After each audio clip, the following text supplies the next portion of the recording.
Hey, you stay away from places like this.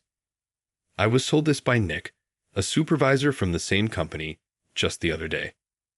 I had taken a paid leave for today, and he had already made a snide remark about it.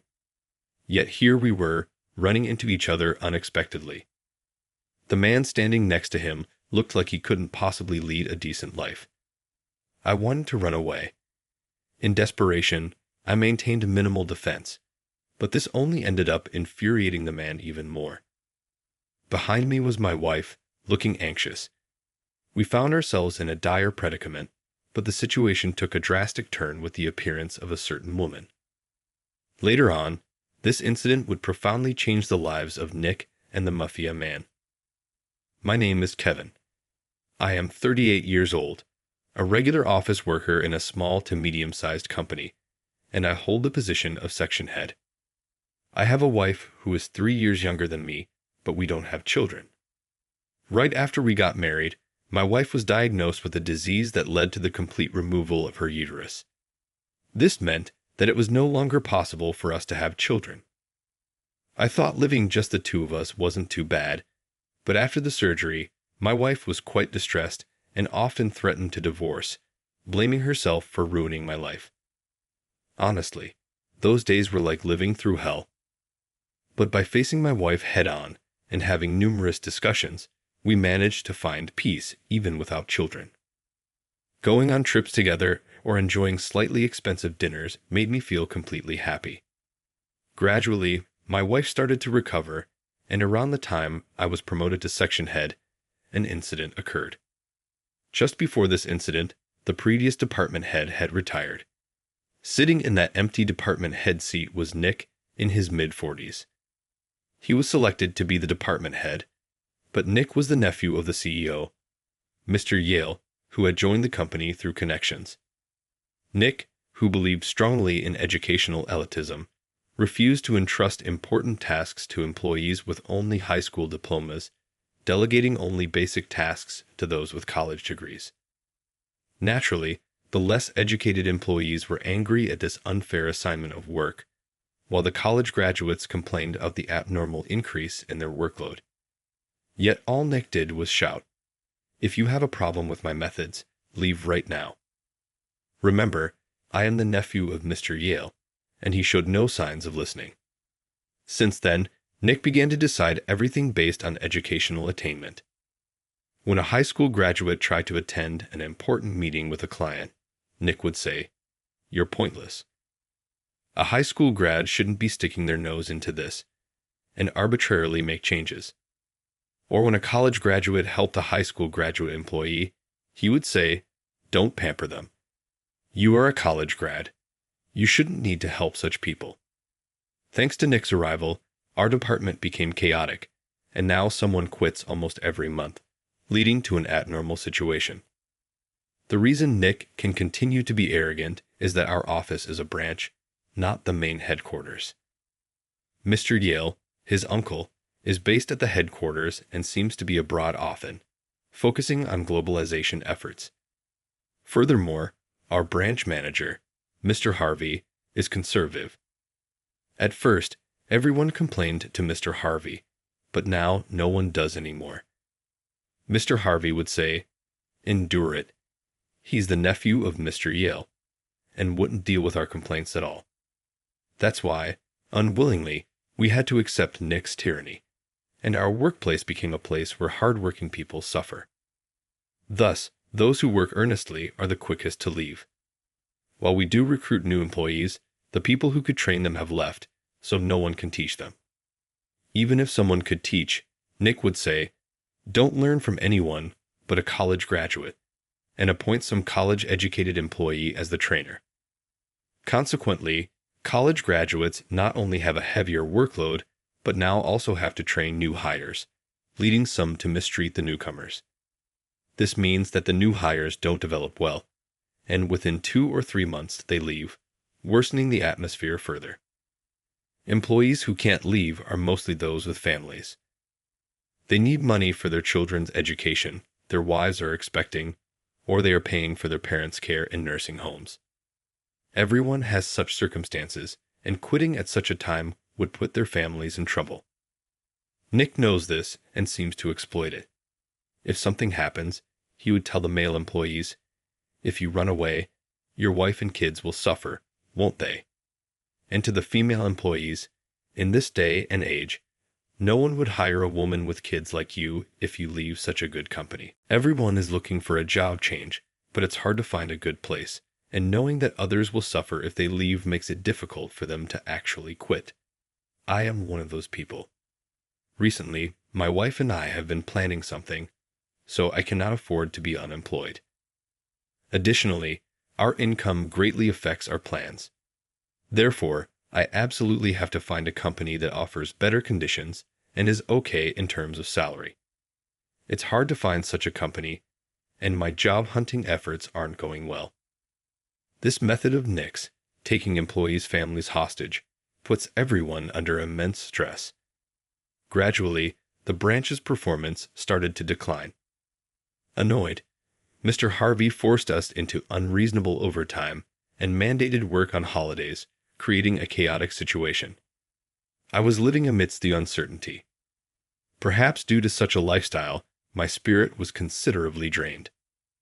But then, unexpectedly, I received a call from someone. It was from my mother, who lives far away with my sister. "Mike's 3rd death anniversary is coming up, so come back home. And isn't Kate's birthday soon? She's always been so focused on the house and hasn't married, always staying single. Let's at least celebrate with just us." Though I had planned to return for my father's 3rd death anniversary, it was surprising that my mother wanted to celebrate Kate's birthday. In our family, the women are quite strong, and usually, my sister and my mother have been at the forefront of everything. I remember my father saying with a laugh that I couldn't hold a candle to the way my mother and my sister officially managed the house. Of course, my wife was invited too, and when I checked with her, she was happy about it. So I replied okay to my mother and had already submitted a leave application at work. As expected, Nick sneered, "Taking leave? It's such a busy time, huh? Well, there's limited stuff a high school grad like you can do anyway. Do as you like." At least we had planned to take leave on Friday, fly back with my wife, and meet my mother at a restaurant she had chosen on Saturday night. Then the day arrived. The traffic's bad, and the taxi isn't moving much. "Sorry, but could you go ahead without me?" Having just received this message from my mother, my wife, and I decided to go ahead into the restaurant. We had reserved a private room in the back, but had to pass the counter seats to get there. As we were being led by the staff, a voice called out from the side, "Hey, isn't that you, Kevin? Wondered what you'd do taking leave. A date with your wife in the distant suburbs. I don't mind, but it's a shame the burden falls on other employees. Actually, what's a guy like you doing in a nice place like this?" Turning around, there was Nick with his usual irritating smirk. I had heard from a colleague that Nick was also going back home or something, and he had dumped his work on others before leaving on Friday. Beside him sat a burly man who clearly didn't seem like a decent person. He scrutinized me from head to toe as if sizing me up. Feeling uncomfortable, I tried to pass by with a brief greeting, but Nick grabbed my arm to stop me. "Wait a minute. Since we're here, let me introduce you to this guy. This is my friend Tucker, and this is one of my subordinates, not much to show for himself, just a bottom feeder with only a high school diploma." Before I could say anything, Nick condescendingly introduced me. As Nick spoke, the Mafia-looking man named Tucker said, "Oh really? But you dress pretty nice. Looks like you have money, huh? Hey, since it's such a rare occasion, why don't you join us for a drink today? Of course, you're treating. Even though you look younger, well, age aside, you're paying anyway." Feeling a bad premonition, I instinctively protected my wife by standing in front of her. "I cannot do that. I have plans to dine with my family today," I refused. Tucker's face stiffened instantly. His irritation became apparent as he started fidgeting restlessly. Nick had a look of exasperation as if saying, "Just go along with it." I had no time to deal with these guys, so I turned on my heel to head to the private room. But an irritated Tucker said, "Wait," and continued, "Don't you see? I'm a Mafia collecting protection money around here. Do you understand what happens if you defy me? Is it okay if something happens to your wife behind you? Huh?" Tucker's gaze alone was intimidating enough to make one tremble, and for a moment my legs froze. My wife looked at me with concern and anxiety. I could simply give Tucker and Nick some money to resolve this for the safety of my wife, but it didn't feel right to yield to such tactics. I struggled to control a strong impulse and responded firmly, "No matter what, I will not comply with your demands." Just as I spoke, Tucker, seemingly reaching his limit, abruptly stood up from his chair. "What are you doing?" A commanding voice echoed through the small restaurant. Everyone's gaze shifted to the entrance, where a petite woman was standing. Startled, I checked the time. About 5 minutes had passed since we entered. Wearing large sunglasses and sporting nearly blonde long hair, she exuded an impressive aura. For a moment, I thought I saw Tucker's eyes waver. Meanwhile, Nick, unaware of who the woman was, shouted at her, "Who are you, lady? Outsiders should keep their mouths shut." Ignoring his words, the woman approached us with a click of her high heels. Then to me, she said, "You, if you're even the son of Mike, you need to pull yourself together. I feel embarrassed as your sister." Surprisingly, I was the one being scolded. Scratching my head, I apologized, "Sorry, Kate." At that, Tucker let out an almost scream-like shout, "His sister." To Nick, it must have seemed irrelevant that the sister I was going to have dinner with had appeared. But to Tucker, my sister Kate seemed to be someone special. He started trembling as he looked at her. Nick was taken aback and asked him, "What's wrong?" Ignoring Nick, Tucker greeted her energetically, "Kate, it's been a while." Kate slightly shifted her pitch-black sunglasses to look at Tucker and burst out laughing. "Oh, it's you, Tucker. I was wondering who dared mess with my brother and sister, huh?" By the end of her sentence, her expression had turned serious, and Tucker seemed only capable of trembling. Nick, still not understanding the situation, looked back and forth between us. As Tucker desperately told him, "Nick, you better apologize. It's for your own good," Nick seemed to grasp what was happening. Nick slowly apologized to her. Sighing, she turned to Tucker and asked, "Who taught you to be a nuisance to others? Me or Mom? Surely not Dad, right?" Tucker shook his head vigorously, denying her words. Nick whispered to Tucker, "Who is this woman?" Eyes wide, Tucker corrected him, "How dare you say this woman? She's the underboss of our Mafia family." Realizing everything, Nick trembled as he uttered, "Even a woman and the underboss of a Mafia family?" This was a sensitive point for her. At Nick's words, her eyebrows twitched and her face contorted with displeasure. Though Tucker had been pale with fear before, now his face turned completely white. Indeed, as Tucker said, she is the underboss set to take over the top spot of a Mafia family. She is actually feared by the members. Typically, men dominate the top ranks of the Mafia, and many might have heard of the term gangster's wife. When our father was the head, our mother was that gangster's wife.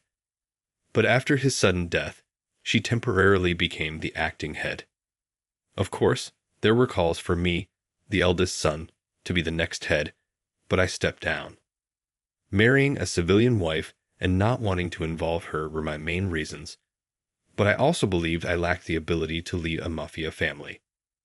Despite some insistence on having a male head, it was Kate who silenced them with her capability. She has always been tough, with a strong sense of justice and a deep love for family. She might have been looked down upon for being a woman, as Nick said, but she brushed off those words and secured her position. She had faced many challenges, but they only made her mentally stronger, and she is now eager to relieve our mother of her burdens. Now, no one dares to belittle her as just a woman. Everyone knows she dislikes that term, and all members of our Mafia family agree that she is the rightful next boss. Tucker repeatedly begged for forgiveness from her, and Nick, having heard the conversation, realized she was no ordinary woman. For once, Nick's arrogance faded, and he trembled noticeably. Then, in contrast to my formidable sister, a carefree voice sounded, "Sorry I'm late." Oh, what's this? Needless to say, it was our mother. Tucker, regretting messing with me, looked at me with teary eyes. My mother quickly grasped the situation and turned to Tucker, asking, "Aren't you the boy from back then?" It seems quite tense here, but can you explain what's happening? Overwhelmed by my mother's commanding aura, Tucker kept apologizing. To a confused Nick, I explained, "As you can see, Tucker is a member of the Mafia family led by our mother, the current head, and my sister, the next head." Tanner stared at Kate and me, his teeth chattering. With a sigh, Kate suggested, "Let's not disturb the other customers here. Let's talk in the private room in the back." Tucker, looking utterly deflated, had no choice but to agree. Nick, having relied on Tucker's authority, clearly lacked the courage to challenge someone who even Tucker obediently followed. He replied in a voice as faint as a mosquito's and followed us timidly. We took our seats and ordered drinks. After hearing some of the situation from Kate, our mother spoke to Tucker in a low, grave tone. "How dare you disgrace our family's name in such a place? The worlds of the street and the Mafia are different. You should know better." The usual swagger drained from Tucker as he faced the stern reproach from our mother, the current head of our family. He was profusely apologetic. Next, my mother turned her attention to Nick, who was frozen in place, not moving an inch. Having no courage to fight against them, Nick looked down, sending me a look as if begging for help. I'm sure Nick also believed that I wouldn't come to his rescue, but he knew all too well that it was only now, after he had repeatedly been sarcastic towards me, that he found it convenient. Indeed, the way Nick looked at me seemed less hopeful and more like a faint glimmer of hope. In the worst case, he might be crushed by our family. If Mr. Yale ever found out about this, Nick could be demoted from his managerial position for colluding with the Mafia. As the saying goes, the eyes are the windows to the soul. Nick spoke volumes with his eyes alone. I sighed softly and spoke to my mother, who looked like she was about to explode in anger. It's partly my fault. I should have stood up for myself instead of backing down. Both Nick and Tucker looked stunned, as if they had never expected me to defend them, their faces showing a glimmer of hope. Kate then said to me, "Are you showing them mercy? From what I just heard, that person looked down on you just because you only finished high school and practically humiliated you in public. You're still going to forgive him?" Nick, at a loss for words, tightly closed his eyes. Tucker started to look visibly nervous. My mother remained silent, observing the situation. I slowly began to speak, sharing my thoughts. I don't like conflicts. You two should know this best. Don't resolve matters by force, but by dialogue. Wasn't that Dad's favorite saying? I may not be as strong as you and the others, but I can engage in dialogue. With that, I straightened my posture and looked Nick in the eye. Nick seemed momentarily confused, but then returned my gaze seriously. You were anxious, weren't you?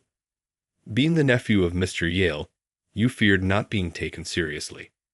And your focus on academic credentials stems from your own struggles to pass entrance exams for a prestigious university. While that's an achievement to be proud of, it doesn't mean that all employees who didn't go to college have given up or dropped out. Isn't society about understanding and respecting each other, helping one another? Nick had nothing to say in response. Instead, Tucker spoke up. I'm sorry. I was just bluffing. Like Nick, I have a sister suffering from a chronic illness, and Kate helped with the medical expenses. I wasn't aware of that. As I looked towards Kate, she shrugged and said, Tucker's sister is your age. His brother was originally a part of our family and was a great ally of mine. So, for Tucker and his sister, They're like family to me. I helped out with the medical costs with my own money and some from our mother.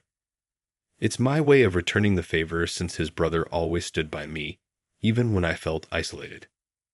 While I was surprised to hear about this connection between her and Tucker, it seemed just like her to go to such lengths. My mother also silently approved of what Kate was doing as the next head of the family. Tucker apologized again for his misconduct. Even though I was unaware, I ended up repaying your kindness with betrayal. You said you would cover the full amount, but I'll work and pay it all back. Before Kate and my mother could respond, I said, "There's no need for that." Tucker looked back at me, surprised. I continued to express my thoughts. Indeed, what you did could have tarnished our family's reputation.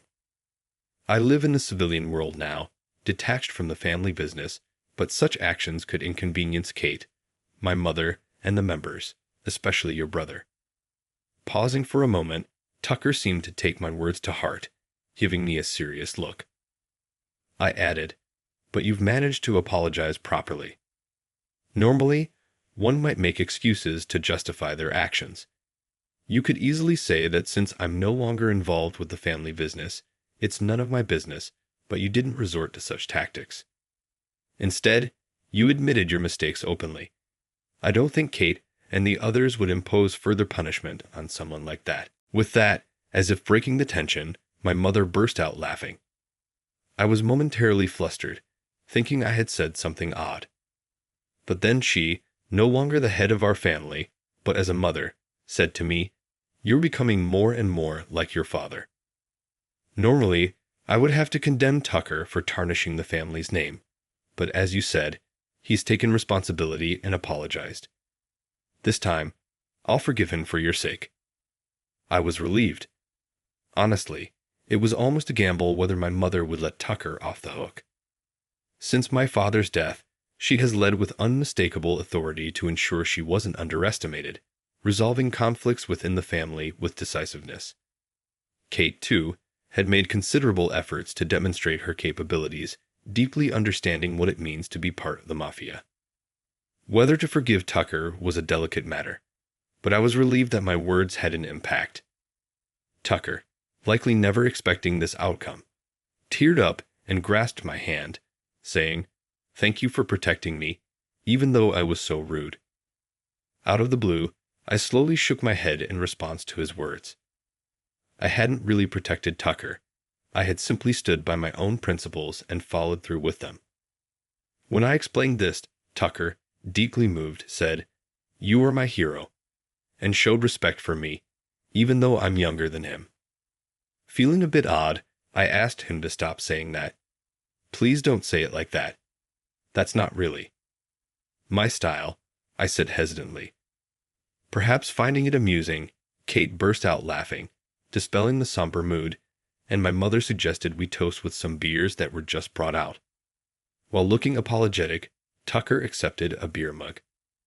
However, Nick, who had been silent until then, politely declined and said, "I need to cool off outside. Tucker, stay here," before he stood up and left the restaurant. I debated whether to follow Nick, but finding no words to comfort him at the moment, I decided to let him be. Ultimately, with one more person, we went ahead and celebrated Kate's birthday as planned, enjoying a delightful meal together.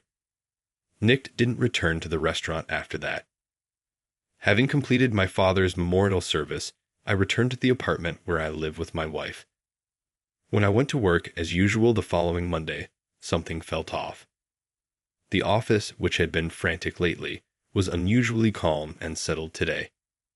I went to my desk and asked a colleague next to me what happened. Apparently, Nick had been transferred or something, and someone who came in temporarily this morning was now in charge. Thanks to him reverting the work assignments Nick had messed up, the daily chaos had settled down. We, the high school graduate employees, had been idle for a while, so we started to regain our motivation.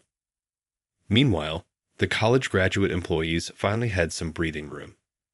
6 months after Nick suddenly disappeared, the department had returned to its previous calm state. One day, on my way home, I heard children's voices from the park and instinctively looked in that direction. There, in a suit, Nick was sitting on a bench. I hurried over and called out, "Nick." He turned around in surprise and smiled weakly. It was a surreal scene. Two middle-aged men sitting on a park bench, but I didn't mind and listened to Nick. "I've never met someone with a heart as clean as yours, and it made me feel ashamed of myself. Everything you said back then hit the nail on the head." I was panicking, resenting the high school grads for not having it as tough as me, just fueling my own competitiveness. That realization made it impossible for me to go back to the office. He accepted a cup of coffee I bought from a nearby convenience store. As he thanked me and drank it, Nick's profile looked somewhat lonely. Right after that incident, he confessed everything he had done to his uncle, Mr. Yale, and asked for a disciplinary leave of his own accord. Starting that Monday, Nick had taken voluntary leave and proceeded with his resignation without telling any of us. Apparently, he couldn't face us. He had been job hunting since then, but it wasn't going well. Realizing how much he had relied on connections for his job before joining our company, he had been living as a part-time worker, having quit a well-known company within a year despite graduating from a prestigious university. Unable to cope with the reality that there were always bigger fish, worried about such a nephew, Mr. Yale had given him a chance at our company. Lost for words, I hesitated. But then, Nick, in contrast to his earlier demeanor, smiled brightly and said, "I've realized just how flawed I am. I can't stay here. I've decided to apprentice under the owner of the restaurant where Tucker works. It's a fresh start, but this time I feel like I can pull it through." Surprised by his story, it turned out that Tucker had stopped his half-hearted involvement with the Mafia family and started working as a restaurant chef. That place was a restaurant his sister used to visit when she was healthy. He was determined to make meals for her once she was allowed to leave the hospital or come home temporarily. Of course, Kate hadn't billed him for the medical expenses, but Tucker had decided to save up a significant amount to repay her someday. Inspired by Tucker's actions, Nick decided to join him as an apprentice for his own self-reflection. The restaurant owner was short on hands and grateful for the help, and Nick was set to leave by plane the next day. "This is probably my last time wearing a suit and walking through the city. I sat here because the sunset looks the most beautiful from this spot," he explained. After listening to him, various words came to mind, but what I needed to say to Nick right then weren't words of consolation or encouragement. Slowly, I raised my head and looked towards Nick, saying, "Take care." Surprised by my unexpected farewell, Nick briefly showed a stunned expression, but quickly smiled and replied, "Yeah, I'll be off then. You take care too." 3 years passed. I visited my hometown again and knocked on the family home's gate. Instead of the typical scene of underlings lined up, I leisurely walked down the path leading to the house, taking in the view of the garden. Upon seeing us, my mother immediately brightened up with a big smile and exclaimed, "Welcome back." Then, without paying much attention to me, she immediately turned to my wife and said, "I know it's been tough, but please continue to support him." My wife responded with a smile and handed a precious baby she was carrying to my mother. Carefully cradling her, my mother looked at her peaceful sleeping face and said, "Hello there, Grandma's here." Yes, we had welcomed a new life into our family. Since my wife doesn't have a uterus, this child isn't our biological offspring. Although the child came to us through special adoption, she's already an important part of our family. We had been planning this special adoption for a long time. The screening was rigorous, and there were many couples waiting for a child, so it took over 3 years for our turn to come around. But having finally been able to welcome a child into our family, we brought her to my mother, who had been looking forward to this moment. In fact, the child's birth mother was from this area, which was one of the reasons we moved here after the adoption. It took a while for us to settle down, and for me to feel comfortable showing the child to my mother, but she was visibly overjoyed to meet her grandchild. My wife also gazed lovingly at our child. For me, it wasn't important whether the child was born to my wife or not. What mattered was that this child had come into our lives, and I felt it meaningful to raise her as our own. My mother felt the same, and even Kate, who joined us later and is typically known as a formidable figure in the Mafia, wore a gentle smile. Children are remarkable. For the sake of this child's future, I would sever ties completely with my mother and Kate. My wife and I had many doubts about this.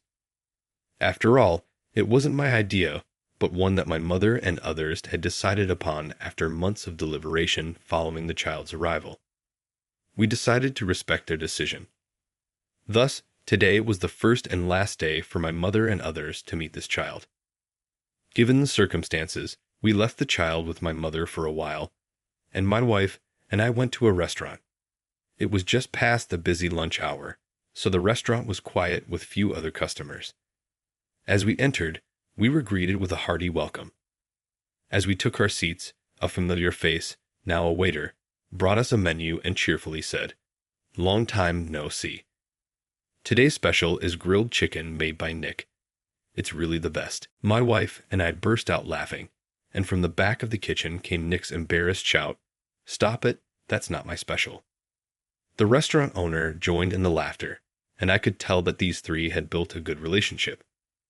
Tucker's sister was still hospitalized, but she had recently been granted temporary leave and had come to this restaurant to eat some of Tucker's specials.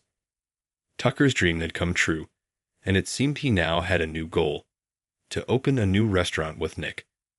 How these two became friends was still a mystery, but it was clear they were bound by an invisible strong bond. After finishing our meal and getting ready to pay, I encouraged them. Keep up the good work. Nick, who once had a troubled expression, and Tucker, who used to tremble in fear, were no more. Both responded with bright smiles. Yes, life exists as uniquely as there are people, and if one were to look into their history, they would find a mix of highs and lows. Feeling that I had glimpsed a part of that, I felt strangely moved. I would now build a life with my newly adopted daughter and my family. With that prospect of future joys, my wife and I left the restaurant hand in hand. All right, everyone's presentations are done. Nick, the manager, said as he tried to move the discussion forward. Excuse me, I haven't. I recently found out something. Nick interrupted me and began to speak.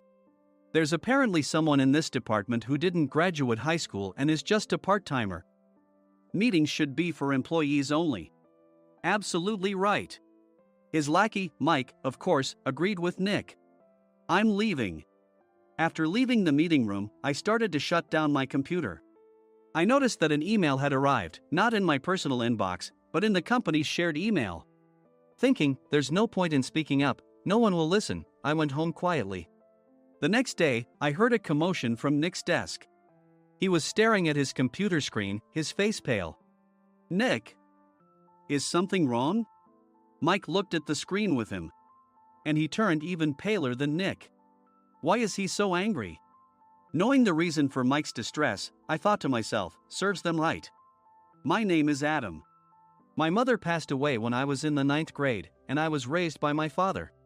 Well, you could hardly call it being raised. After my mother passed, my father changed. He drowned his sorrows in alcohol, and though he still went to work, he squandered our living expenses on horse racing. Because of that, I had to start working part-time as soon as I entered high school. Every month, I went to the convenience store with bills in hand that couldn't be auto-deducted from my father's account. Even though I endured it because I didn't want to be alone, I reached my limit in my second year of high school and dropped out. I found a live-in job at a distant inn. Thank you for everything. The day I left home, my father, still staring at the TV, spoke. Take care. That was our last conversation. Back then, 18 wasn't the age of majority, so I needed my father's permission to work, and I couldn't hide my place of employment. Yet, my father never visited me even once. I kept working just to survive, and before I knew it, I was 42. Years of hard work paid off, and I was transferred to the headquarters. I was thrilled to be recognized by the company, as I thought I'd be working in the field until retirement due to my lack of formal education. Listen up. Our work can change the future of our employees. Don't drag us down. On my first day after the transfer, Nick, dressed in an expensive suit, spoke sternly. There was a reason for this. Our inn was located in a prominent tourist destination, known so well that everyone in the state could sing its commercial jingle. At its peak, we had 5 locations within the state. But that was long ago. Due to financial difficulties and aging facilities, only the place where I had worked for many years and the original establishment remained. I was prepared to lose my job anytime, but now there was a glimmer of hope.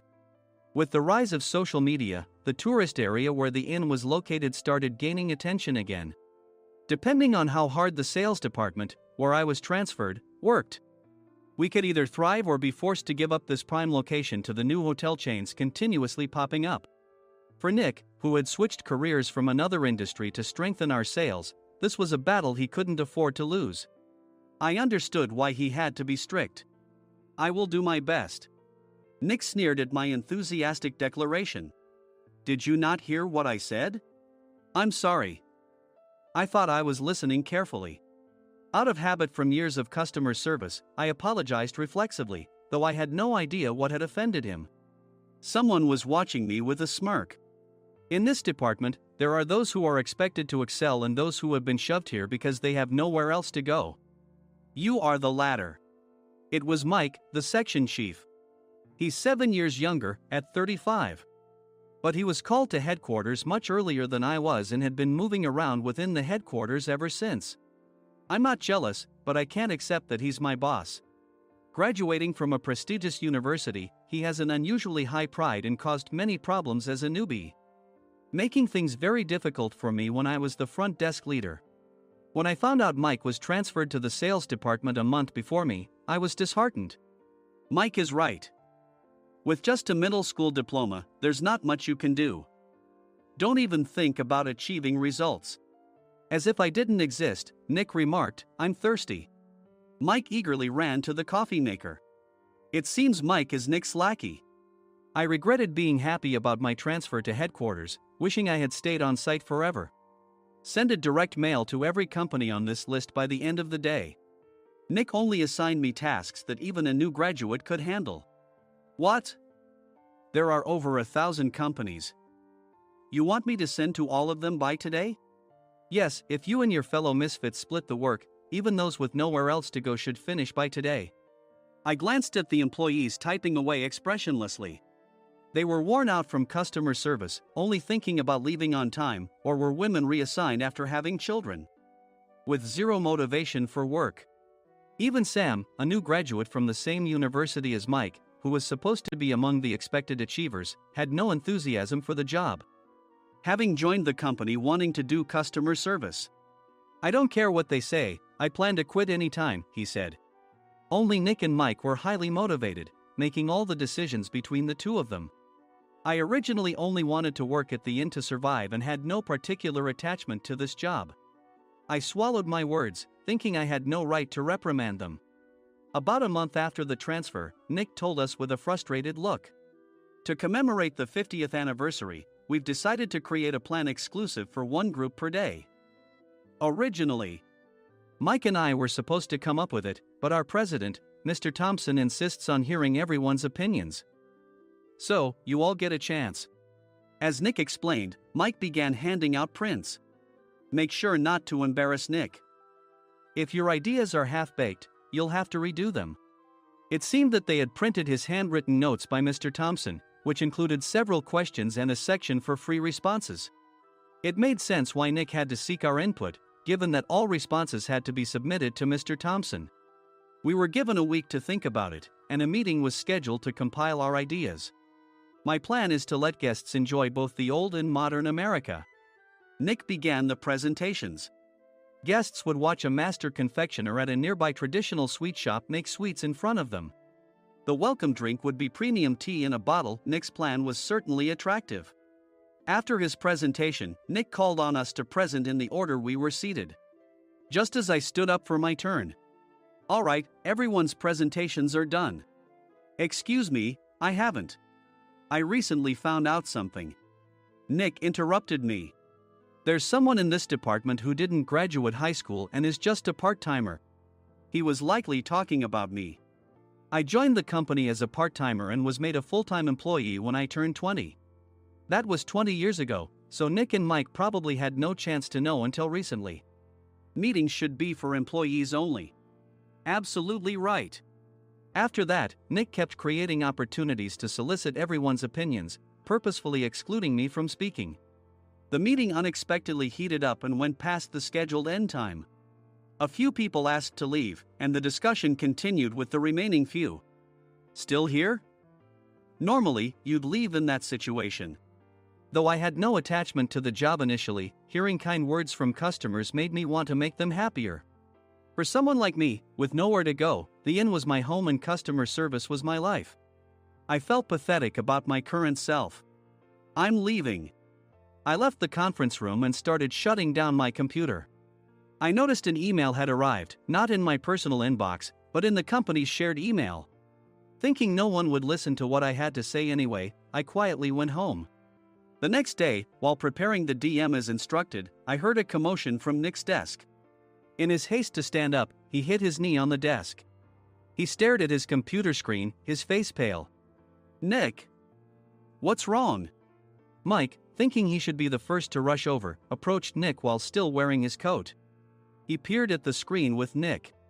And he turned even paler than Nick. Why is he so angry? Who is responsible for this company? Nick, more irritated than ever, asked, and Mike answered without checking. Probably Sam. Sam wasn't there because he was attending a morning training session for new hires. Nick gave up on getting angry and returned his gaze to the screen. They were looking at an email that arrived right after the end of the working day yesterday. Apparently, no one, including me, had checked it before leaving. The email was from a large company that used us for their annual employee trips. The president and executives of that company also frequently used our services personally. President of the company, Mr. Mason himself, had declared that neither he nor his company would ever use our services again. Well, some companies cancel their employee trips or stop using our services due to financial struggles. Let's just move on. Mike kept wiping the sweat from his forehead with a handkerchief. Knowing why Mike was so agitated, I quietly watched their interaction. Do you know how much revenue we get from that company? We can find other guests to fill the rooms, but we'll lose the banquet costs, gift shop revenue, rental car fees, and more. Moreover, the gifts were supposed to be prepared by the traditional confectionery shop involved in Nick's proposed plan. If it's known that we incurred such a huge loss at this critical time, Nick's position in the company would be jeopardized. Nick took a deep breath, seemingly trying to calm himself. All right, Mike. Go to New York right now and apologize to Mr. Mason. What? You're coming with me, right? I have urgent work to do. I trust you, which is why I'm entrusting this to you. Please. Mike, believing Nick's sincerity, agreed with a determined look on his face, saying, yes. That's Nick for you. Even if Mike went to apologize, Nick would shift all the blame onto him if the client didn't change their mind. Well, it was Mike's fault to begin with, so it served him right. About 3 hours later, Sam answered a call from somewhere and repeatedly apologized, saying, I'm very sorry. Everyone watched to see what was happening. After ending the call, he informed Nick with a weary tone. When Mike arrived at the client's company, he only made things worse, further infuriating Mr. Mason. He was demanding, get his boss here immediately. It was no wonder Sam was exhausted, dealing with such a call right after returning from training. What is that idiot doing? All right, Adam, you're coming with me. If sacrificing Mike didn't work, then I must be next. Normally, I'd want to refuse at all costs, but I saw an opportunity in this situation. If I can be of assistance, I'd be happy to join you. I immediately followed Nick, and we flew to New York. When we introduced ourselves at the reception, it became clear how serious the situation was, as the receptionist personally escorted us to the president's office. Angry voices leaked through the door, making both Nick and me uneasy. Excuse me. I'm Nick, the supervisor. I understand my subordinate has caused you trouble, and I deeply apologize. Nick, with his experience in the corporate world, knew enough to offer an apology before excuses. However, his customer service skills left much to be desired. I sighed as I saw Mike trembling like a small dog in the corner of the room. "What kind of training are you giving your subordinates?" Mr. Mason glared at Nick with a red face.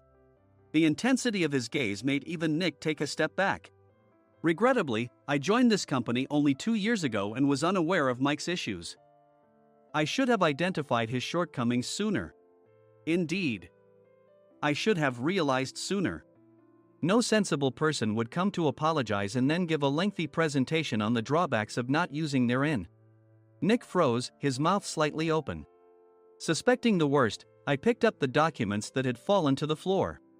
It seemed Mike hastily prepared these documents on the plane, listing the disadvantages. Disadvantage 1: if you change the venue for the company trip, employees might suspect it's for cost-cutting reasons, leading to a negative impression. Reading it aloud half-jokingly, Nick snatched the papers from my hand and checked the contents with a furious expression. Among the stack of documents was a receipt from a nearby convenience store's copy machine. I felt a pang of dread, hoping he hadn't shown the receipt as well. What do you think he said when I asked what kind of nerve he had to do this? I'm very sorry. Faced with the dire situation, Nick must have thought there was nothing left to do but apologize. In a voice smaller than I'd ever heard from him, he uttered words of apology. He said, "I'm a Harvard graduate. I don't believe I said anything wrong." "Mike, what have you done?" Forgetting his plan to pin the blame on Mike, Nick yelled loudly, even in front of Mr. Mason. "I didn't do anything wrong." "You're still saying that? Look at him." Mike pointed at me with a shaking hand. "I was assigned to headquarters in my 20s and now I'm a section chief. This guy only made it to headquarters at 42. Everything I've done proves I was right. So why are we losing the contract?" Having said his piece, Mike collapsed to the floor. "Of course. You were sent there because you had nowhere else to go." Mike never expected to hear such words from someone he looked down upon. He lunged at me, and Nick hurriedly stepped in to stop him.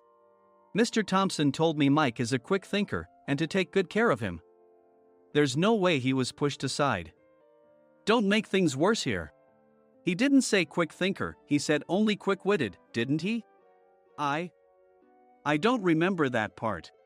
I recalled the many troubles Mike caused when he was a newbie.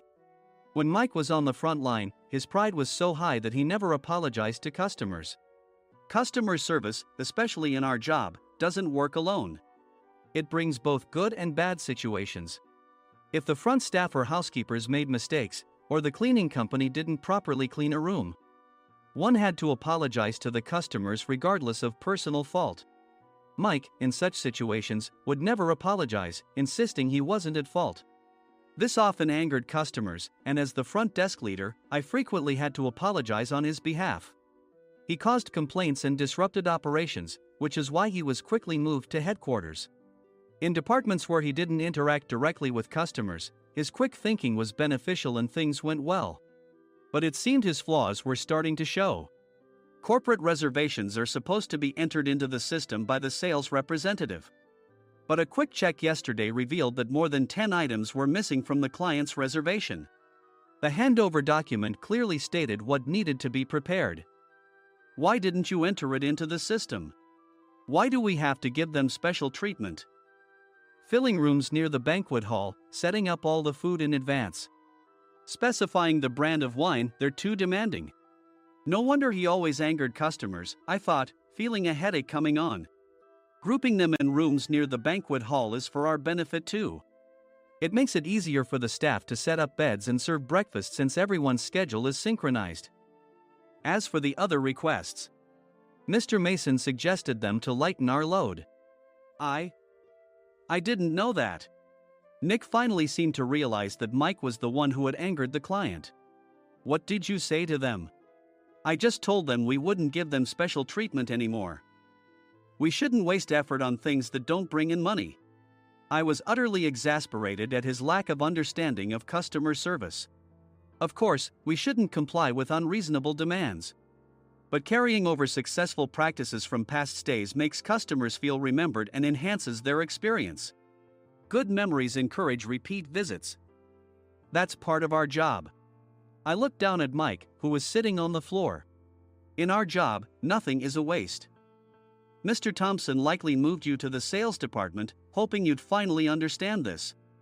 How do you think he feels now that you failed to meet his expectations? Mike, tears in his eyes, fled the president's office. I was amazed he still hadn't apologized. You have it tough, Adam. It's okay, we're all employees of the same company. I deeply apologize for this disrespectful incident. Especially after all the care you've shown us. If it weren't for you, Adam, I really would have stopped staying here. When I heard you were moving to the sales department, I was willing to reconsider if you handled it. Seeing us talk so amicably, Nick's face contorted. Do you two know each other? Adam's service is excellent. I always requested him specifically. Normally, we don't accept specific staff requests, but we made an exception for Mr. Mason, adjusting my shifts accordingly. He had personally stayed at our hotel just before my transfer, and during casual conversation, I mentioned, I'm moving to the sales department soon. If I hadn't told him then, things could have been much worse. Please continue to take care of us. I look forward to it. On the return flight, Nick awkwardly offered me a can of beer. It's still working hours. Of course, I had no intention of forgiving him for a single beer. Nick might try to pin everything on Mike and avoid any consequences. While pondering this, a startling fact came to light. Nick, the tea bottles for the plan have arrived. I handed Nick a bottle labeled with our inn's name. They look good. What are you talking about? These are plastic bottles. I had assumed we would use the trendy, high-end bottling tea. But what arrived were ordinary plastic bottles of tea with customized labels. The only unique aspect was the label, which had the inn's name, making it look customized. Upon further investigation, I discovered that a substantial amount of money was set to be paid to the tea company. It was priced like bottling tea. Does this plastic bottle really cost $100 each? The tea inside is specially blended for us. The extra cost is for that. Wouldn't it be better to use another tea company? Or is there a specific reason we must use this one? As Nick continued to make excuses, I showed him a printed email.